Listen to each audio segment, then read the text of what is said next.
The cabin shook with panic. A pistol slammed against a flight attendant's head. Four masked men spread across the aisles, shouting threats. Children cried.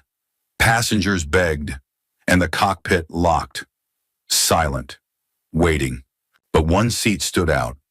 Row 17. A woman who didn't move. Not a scream. Not a plea. Her eyes tracked every weapon, every exit, every heartbeat of the hijackers. In less than 20 minutes, Flight 927 would cross into hostile airspace. If it landed where the hijackers demanded, nobody on board would survive. The clock was ticking, the walls were closing in, and the calmest person on the plane was the one no one noticed. Before we dive into this story, where are you watching from? Let us know in the comments. Welcome to Grateful Stories, where tales of compassion and kindness are told. Let's uncover what really happened. The cabin erupted in chaos. Four men jumped to their feet at the same time. One pressed a pistol against a flight attendant's temple. Passengers screamed and ducked, but one woman did not move. Kara Winslow sat perfectly still, her eyes calm and focused. Hours earlier, Captain Daniel Mercer had walked slowly through the Newark terminal. This was his last international flight before retirement. 32 years in the air, countless Atlantic crossings, storms weathered, engines lost, emergencies endured. Now just one more trip, Newark to Madrid. He still carried the same old pilot bag, worn leather and brass buckles polished by decades of use. Inside the cockpit, Daniel adjusted his headset. The hum of electronics filled the narrow space. He checked each switch with practiced rhythm, fingers tapping through memory. Beside him, First Officer Alyssa Grant leaned forward, eyes on the radar. The Caribbean lilt in her voice softened her words as she noted weather cells over the mid-Atlantic. "Should be smooth once we pass Bermuda," she said. Daniel smiled faintly. He had promised his wife he would trade the skies for fishing trips. After tonight, the long hauls were over. He nodded, continued the checklist. Never rushing. One more safe journey, that was all he asked. The boarding signal chimed. Passengers filed past the cockpit door in a steady stream. Daniel barely noticed them. Every captain knew focus on instruments, not faces. People were just part of the cargo manifest, not distractions. Among them was Kara Winslow, mid-30s, plain navy sweater, gray slacks, hair tied back. She carried only a small tote, no rolling case, nothing remarkable. She moved with steady, unhurried steps, blending into the line. She slid into seat 17C without fuss. To the casual eye, she was ordinary, another quiet traveler. But behind her stillness, her eyes scanned. She noted the boy across the aisle fidgeting with a toy plane, the businessman 2 rows up stabbing at his phone, an elderly couple sharing a crossword puzzle. Each detail tucked away, cataloged. Then she saw them. 4 men boarded separately, seats spread across the cabin, different clothes, different accents, different ages, yet small tells betrayed them. The same brand of tactical boots, the same stiff posture, the same way they carried bags close to their bodies, never overhead. Kara did not react. Her gaze slid past them, her posture neutral. She pulled a paperback from her tote, let it rest open on her lap. She turned pages every few minutes, eyes lowering in rhythm. To anyone watching, she was absorbed in fiction. In truth, she was counting steps, angles, distances. Dinner service came and went. Cabin lights dimmed. Most passengers drifted into shallow sleep. The soft whir of engines filled the silence. Daniel and Alyssa monitored systems, talking little. Routine stretched across the night sky. 3 hours into the flight, Kara shifted, her eyes half closed, but never fully asleep. Every 12 minutes they flicked open, checked the aisles, scanned movements, a cycle she had practiced countless times before. Nothing unusual until it happened. The first man rose, headed toward the rear lavatory. 30 seconds later, the second stood, walking forward, almost on cue. The third and fourth rose from opposite sides. Hands dipped into bags. Black masks came down. Weapons appeared, cold steel glinting under cabin lights. Flight 927 belongs to Falcon Verge. The tallest shouted, "Stay in your seats or die." The pistol barked once, a deafening shot into the ceiling panel. Plaster and dust rained down. Children screamed. A woman fainted against her husband's shoulder. Passengers froze. The flight attendant whimpered. Weapon pressed harder against her head. The men spread out, taking positions fore and aft. Each pointed their guns across the terrified crowd. People shrank low, clutching seat backs, praying it would end. Kara did not flinch. Her hands rested loosely on her lap. Her breathing stayed even. Her eyes tracked each terrorist, mapping their arcs of vision. Every exit, every aisle, every potential cover locked into her mind. In the cockpit, alarms beeped. The reinforced door sealed with a heavy click. Daniel's voice remained steady as he spoke into the radio. "Control, this is Flight 927. We have a security situation." Alyssa switched to the cabin feed. 4 masked men filled the screen. Passengers cowered. And there, in seat 17C, a woman sat still as stone. Daniel narrowed his eyes. "Look at her," he murmured. Alyssa followed his gaze. Everyone else trembled, but not her. Her eyes moved like a predator's, calculating, precise. The intercom buzzed suddenly. A voice, thickly accented, barked orders. "You will receive new coordinates. Obey, or we kill passengers. Refuse, and blood spills. Acknowledge, Captain." Daniel's throat tightened. He glanced at Alyssa, then pressed transmit. "This is Captain Mercer. I understand." The coordinates arrived moments later, numbers that made Alyssa's stomach drop. She pulled up the flight map, ran calculations. At current speed, 22 minutes until they crossed into restricted waters near the Tarifa coast, a stretch known for abandoned strips and hidden compounds. Her eyes widened. "It's a trap," she whispered. Daniel set his jaw. The countdown had begun. The cabin was silent except for the labored breaths of the passengers. The terrorists barked at them to surrender phones, wallets, IDs. One man hesitated, trying to hide his device. A gun butt slammed into his ribs, dropping him to the floor.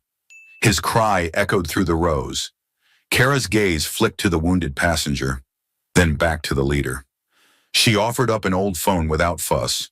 Her expression never changed, but her eyes tracked each step, each gesture, each twitch of muscle. The smallest shift was logged, measured against distance to doors, distance to weapons. The leader, Malik Darwan, strutted down the aisle.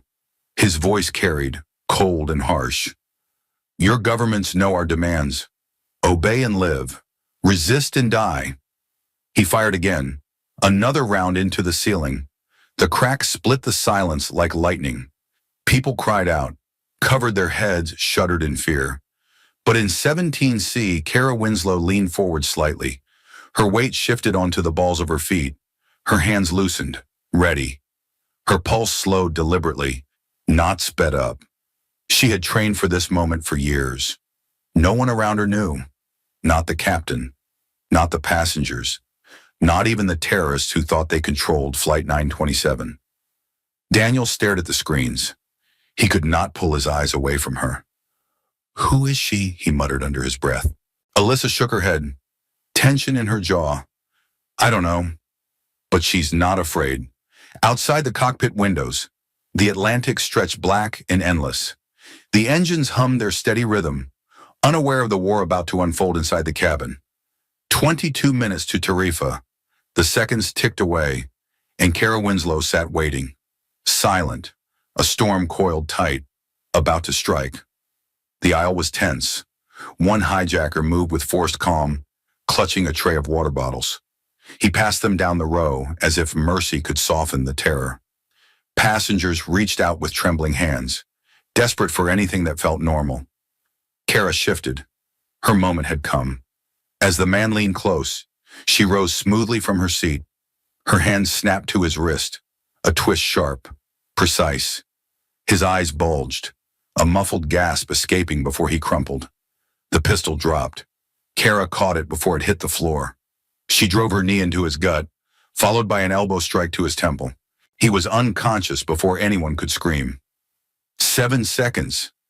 That was all it took. Another terrorist rushed forward. Kara pivoted low, using the fallen man as partial cover. Her leg shot out, striking the attacker's knee. A sickening crack. He staggered, weapon jerking sideways. Kara slammed her shoulder into his chest, wrenching the gun free. 2 men down. Passengers stared in disbelief, mouths open, frozen mid-breath. Kara raised her hand, palm outward, commanding silence. Her eyes were steady, her voice clipped. Stay down, stay quiet. Inside the cockpit, a shrill buzz broke the air. The phone on the panel vibrated against its cradle. Daniel grabbed it, expecting threats. Instead, a female voice came through, low and controlled. Captain Mercer, Air Marshal Winslow, badge 74 Delta. I have control of the situation. Daniel froze. Alyssa's head whipped toward him, eyes wide. Say that again, Daniel demanded. I'm a federal air marshal, the voice repeated. I've neutralized 2 hostiles. Remaining threats are contained for now. Alyssa's fingers flew across the console. She entered the badge code into the verification system. For a moment, nothing. Then the screen flashed, FAM, active duty confirmed. Alyssa exhaled. It checks out. Captain, she's real. Daniel gripped the receiver tighter. Winslow, what's your plan? Her reply was immediate. This is no ordinary hijacking. Falcon Verge is using this flight as bait. If we land at Tarifa, every passenger will die. The words hung heavy in the cockpit.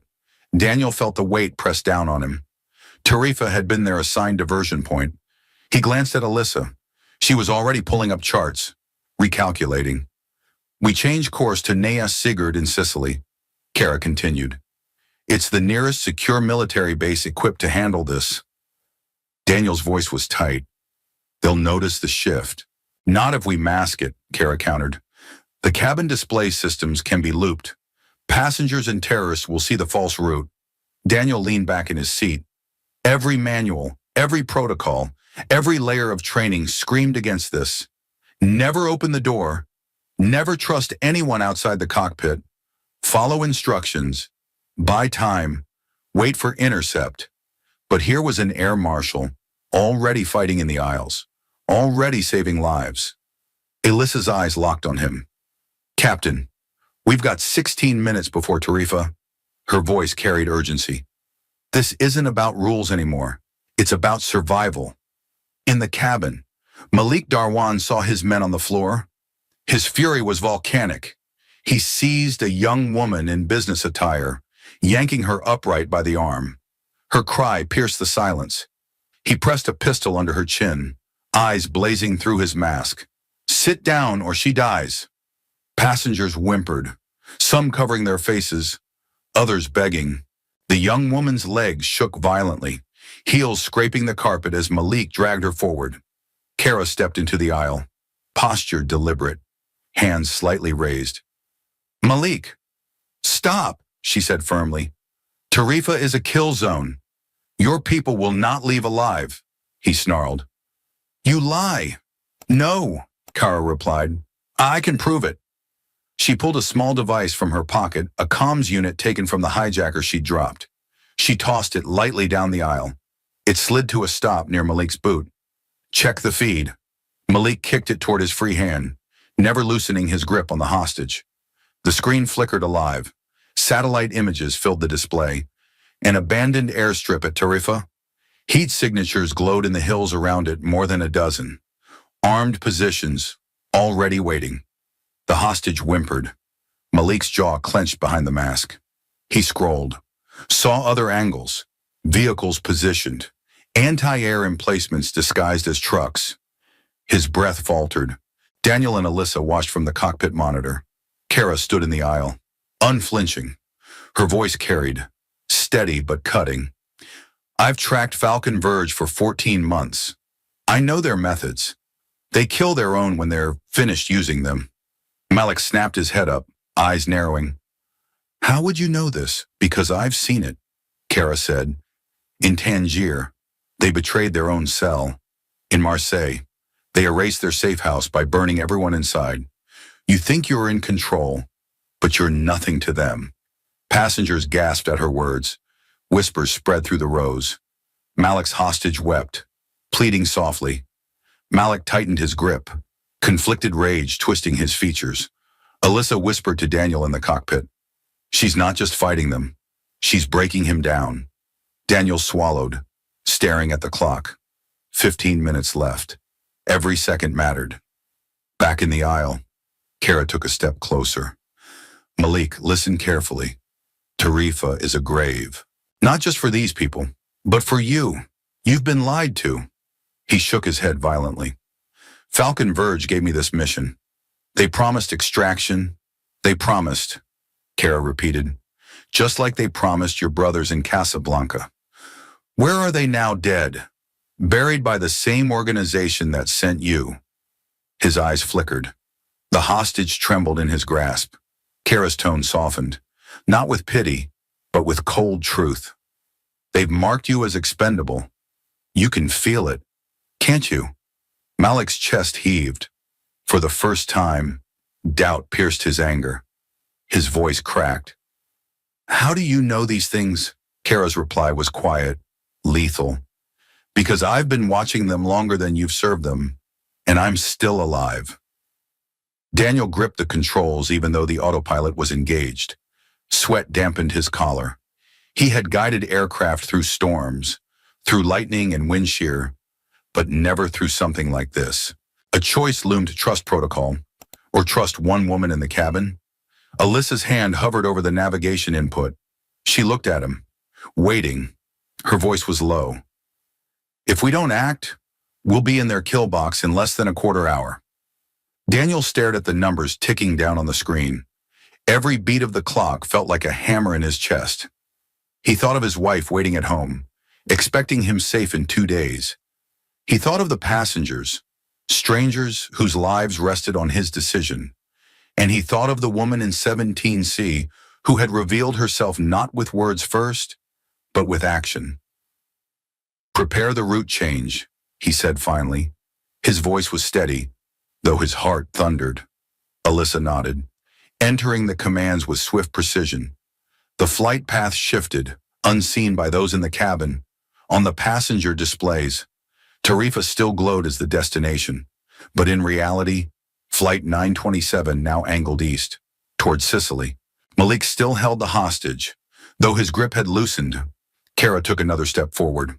Her words cut sharper than any weapon. You don't have to die for them. You don't have to drag these people with you.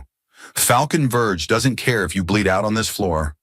The satellite feed blinked again, revealing new data, more positions, more men waiting in ambush. Malik's breath grew ragged. His mask hid his expression, but not the hesitation in his movements. Kara saw it. She pressed the advantage. I know you want to believe you're fighting for something, but you're fighting for ghosts. You're nothing but a pawn in their game. Passengers held their breath. The entire cabin teetered between collapse and salvation. Kara's voice carried into every ear, every trembling soul. Make a choice. Malik, do you want to live or die as their sacrifice? 9 minutes left.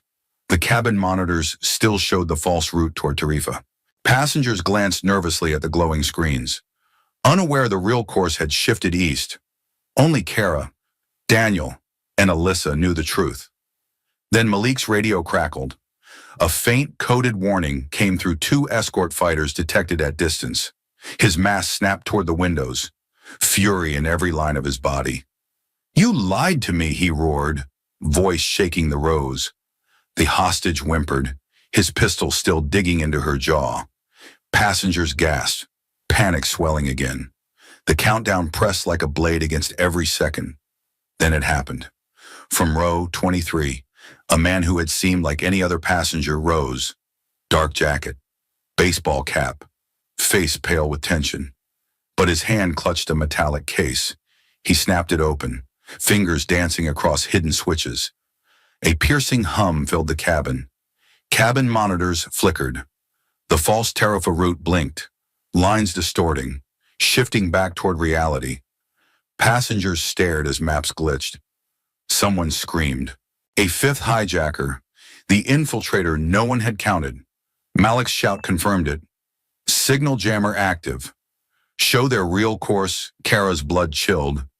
If the map revealed Sicily now, everything collapsed. The terrorists would know, and the fighters outside would be forced to act. At that same moment, a boy in row 12 clutched his chest. His breath came shallow, ragged, eyes wide, lips turning faint blue. His mother cried out, shaking his shoulder. He can't breathe. The cabin spiraled into chaos. Passengers shouted, torn between terror of weapons and terror of watching a child suffocate. The hum of the jammer drilled through it all.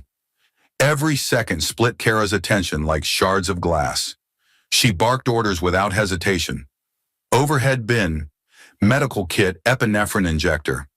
A flight attendant scrambled, hands shaking as she ripped open the case. Kara's voice cut sharp through the noise. Mother, hold him steady. Count of 3. Drive it into his thigh and hold. The injector snapped against skin. The boy gasped, lungs seizing before air rushed back. A ragged cry from his mother filled the aisle. Passengers sobbed in relief, though fear still gnawed.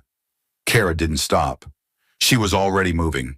Toward the fifth man, toward the humming device. The aisle narrowed as turbulence rocked the fuselage. The metallic case glowed faintly, lights racing across its surface. The infiltrator's face twisted in grim resolve. Too late, he hissed. He raised a compact pistol from beneath his jacket. Kara lunged low. The shot cracked, grazing the headrest behind her. Screams erupted again. She slammed her shoulder into his midsection, driving him back. The case slipped from his grip, clattering across the carpet. He fought with desperate strength, fists wild, weapon clutched tight. Kara trapped his wrist, twisting down. The gun skittered under seats as she hammered an elbow into his jaw. Bone crunched.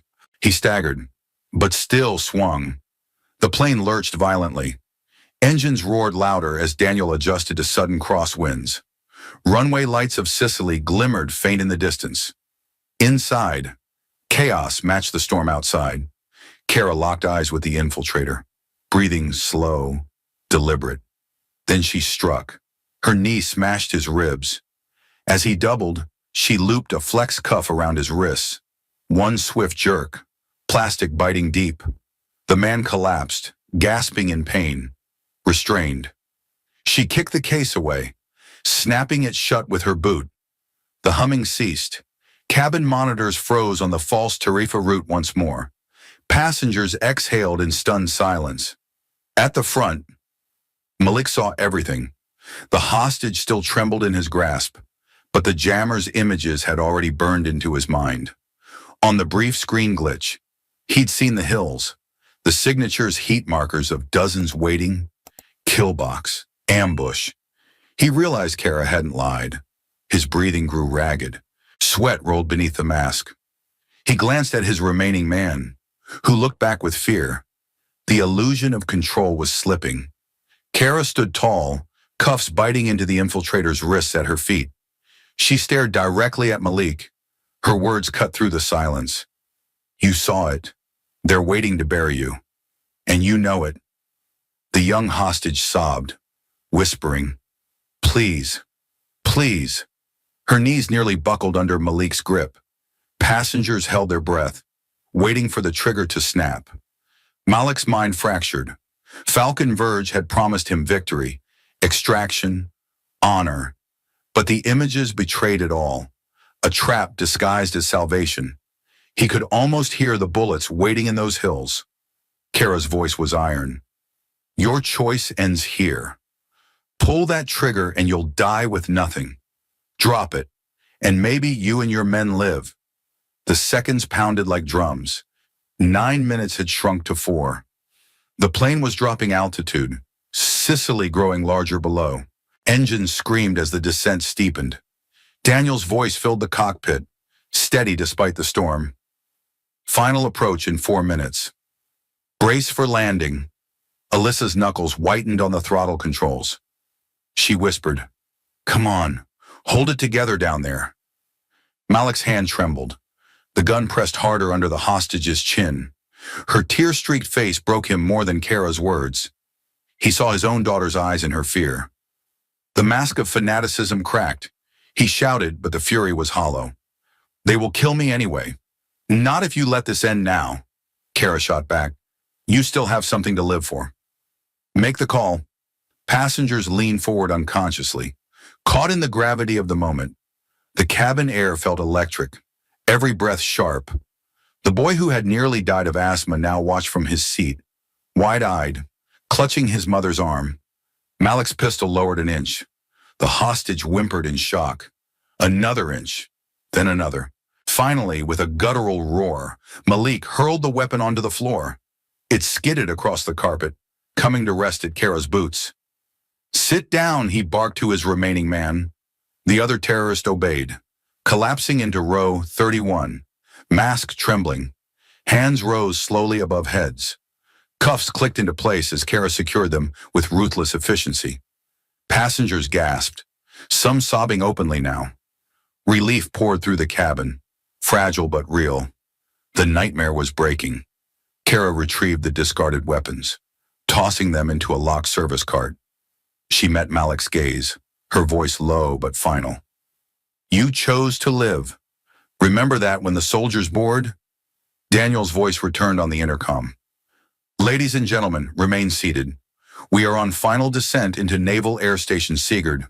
Outside, runway lights stretched like a path of salvation through the dark." "In the cockpit," Alyssa whispered. "She did it." Daniel nodded slowly, his hands steady on the controls. "Let's bring them home." The cabin shook as landing gear deployed.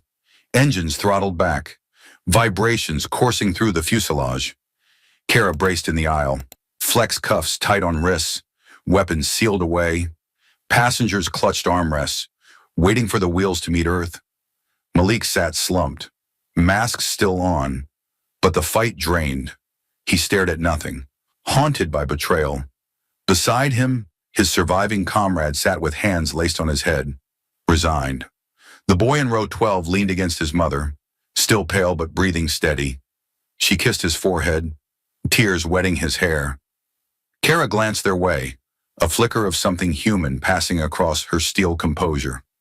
The runway rushed closer. Sicily's coastline shimmered under scattered lights. The plane roared over the threshold.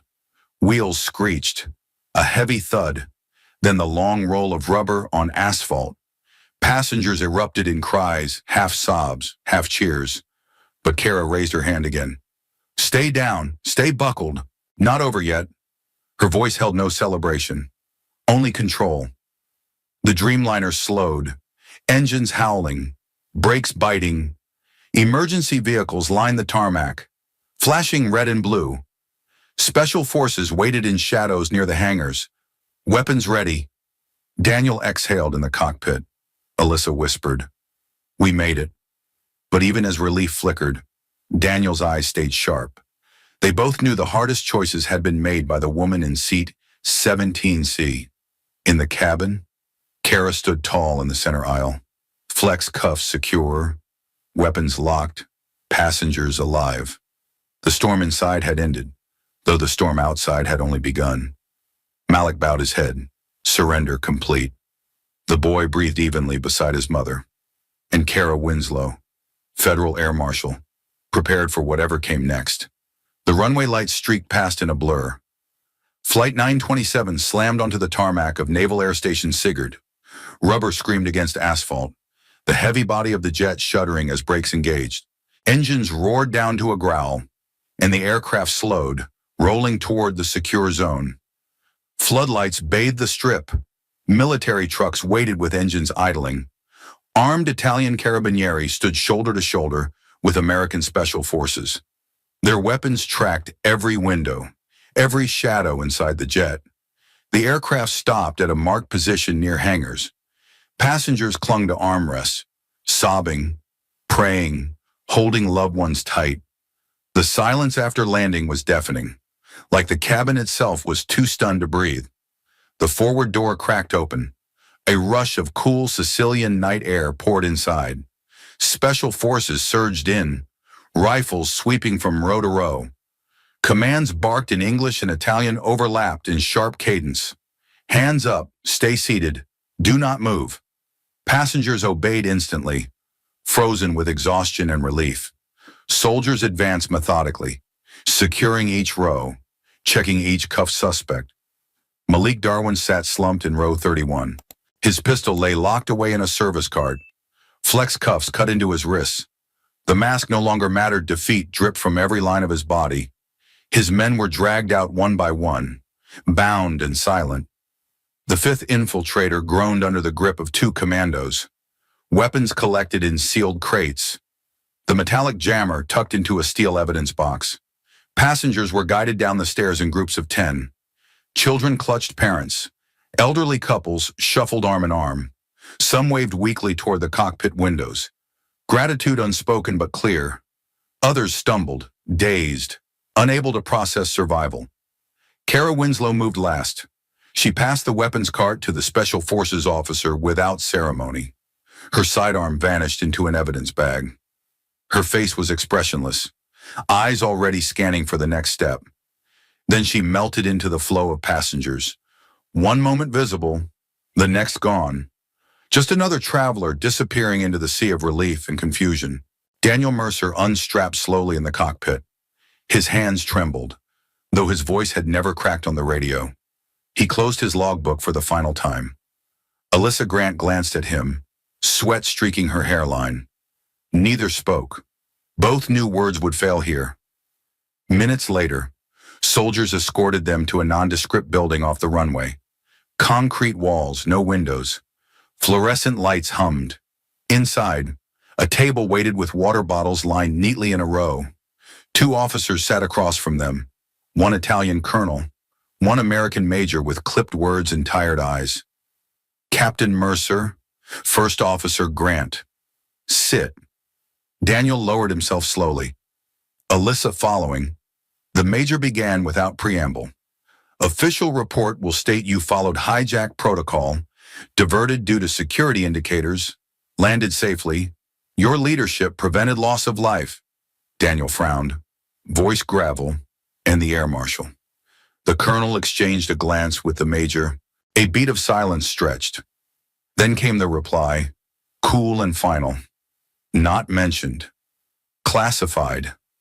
Daniel leaned forward, disbelief hardening his tone. She neutralized two hijackers with her bare hands. She negotiated with their leader. She saved every person on that aircraft. The major did not blink. Some heroes must remain invisible. Captain, Alyssa's jaw clenched. So the world will think it was routine. Routine is safety, the colonel replied. The passengers will be told a mechanical fault-forced diversion. That's all they need. Daniel opened his mouth to protest again, but the major's eyes were steady, impenetrable. The message was clear, no more questions. He slumped back, exhaustion catching him. Alyssa closed her eyes, exhaling through her nose. 3 weeks later, Daniel sat in a Madrid hotel room. The city hummed beyond the window, horns and footsteps echoing through narrow streets. He had filed his retirement paperwork 2 days earlier. No more flights, no more rosters, no more night crossings of the Atlantic. A knock came at the door. When he opened it, the hallway was empty. Only a plain brown envelope rested on the carpet. No return address, no markings. Inside was a small USB drive wrapped in thin paper. His heart pounded as he slotted it into his laptop. A single file blinked on the screen. He clicked. Video filled the display. Grainy footage at first, then clearer images. Kara Winslow, hair loose, dressed in plain civilian clothes. She guided a frightened family through a shadowed alley in Casablanca. Gunfire echoed distantly, but she moved with calm certainty. Another cut. She slipped through a market in Marrakesh, hand brushing against a disguised comms device. Another cut, a Moroccan compound, gates blown open by tactical charges. Kara emerged with two children in her arms, their mother clutching her sleeve. Tears streaked their faces, but they were alive. The final clip showed Kara at night, silhouetted against the glow of a safe house. Her voice, quiet but firm, reached the camera. Extraction complete. Family safe. Moving to next phase. The screen went dark. Then text appeared. A handwritten scan. Some battles are never public. Some victories leave no headlines. But you chose to trust when it mattered. Enjoy your retirement. Captain K.B.U. Daniel stared at the words until they blurred. He pulled the drive out, hands shaking, and locked it in the hotel safe. For the first time since Flight 927, his chest eased. The next morning, sunlight streamed across Madrid. Daniel sat by the window, coffee cooling beside him. He watched the street below, taxis weaving through traffic, tourists moving with cameras and maps. Then he saw her, shorter hair, dyed darker, a jacket draped over her arm, sunglasses hiding her eyes. Kara stepped into a waiting taxi with practiced ease.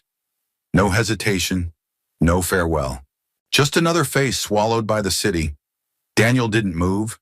He didn't wave, didn't call out. He simply watched as the taxi merged into traffic and vanished. He understood. She lived in the space between danger and silence, always unseen. He turned back to his coffee, the city humming steady outside. For the first time, he truly grasped the truth. Federal air marshals were not myths. They were there, invisible, guarding the skies no one thought could be threatened. He lifted the cup, murmured into the empty room. Fly safe, Kara. And in the streets below, life went on ordinary, unknowing, but somewhere, in another terminal, another gate, another boarding line. Kara Winslow was already blending into the crowd, waiting, watching, silent, unseen.